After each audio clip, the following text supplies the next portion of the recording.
Saat kasus Pertamax dioplos marak sekitar 5 bulan yang lalu, banyak yang udah jelasin akibat buruk dari hasil pengoplosan tersebut. Salah satunya menurunkan nilai RON atau oktan.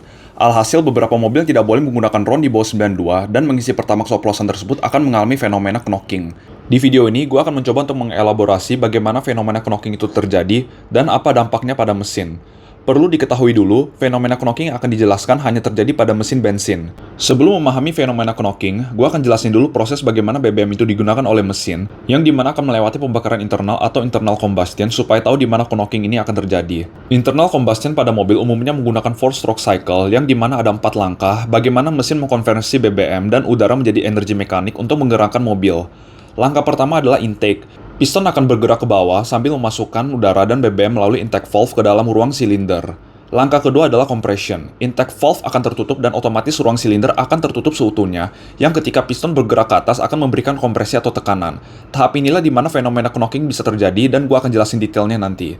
Langkah ketiga adalah power. Pada saat piston berada di posisi paling atas, busi akan menggunakan tegangan listrik untuk memercikan api ke campuran udara dan BBM yang terkompresi, yang dimana memiliki tekanan dan temperatur yang sangat tinggi, sehingga menghasilkan reaksi ledakan yang menggerakkan piston ke bawah lagi.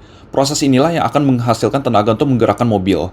Langkah terakhir adalah exhaust. Reaksi ledakan tadi akan membakar campuran udara dan BBM menjadi residu gas. Exhaust valve akan terbuka, lalu piston bergerak ke atas lagi untuk membawa residu gas keluar dari ruang silinder menuju exhaust valve yang nanti akan keluar melalui knalpot mobil kita. Kita kembali lagi ke permasalahan knocking. Kita perlu tahu bahwa nilai oktan adalah ketahanan BBM pada saat menghadapi suhu dan tekanan yang tinggi. Nilai oktan di bawah rekomendasi akan membuat BBM mudah terbakar, sehingga pada saat compression, sebelum piston sampai ke atas dan busi mempercikan api, campuran udara dan BBM ini akan mengalami ledakan-ledakan kecil seperti ini atau nama lainnya pre-ignition, yang dimana harusnya pembakaran hanya terjadi melalui busi.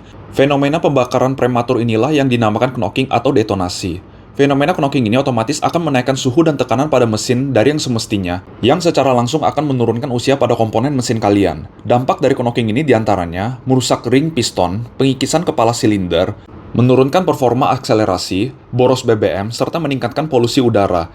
Jika terus-menerus mengisi dengan BBM yang nilai oktannya di bawah rekomendasi, bisa mengakibatkan turun mesin atau bahkan harus ganti mesin yang dimana biaya perbaikannya merupakan paling mahal di antara semua perbaikan mobil.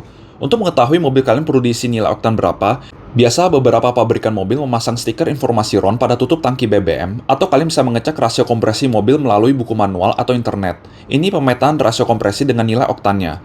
Jadi selain alasan ketidaksengajaan mengisi Pertamax oplosan, usahakan untuk mengisi BBM yang RON-nya sesuai untuk menghindari kerusakan fatal pada mesin mobil kalian. Silahkan komen jika ada yang kurang di video ini biar bisa jadi informasi berguna buat yang lain.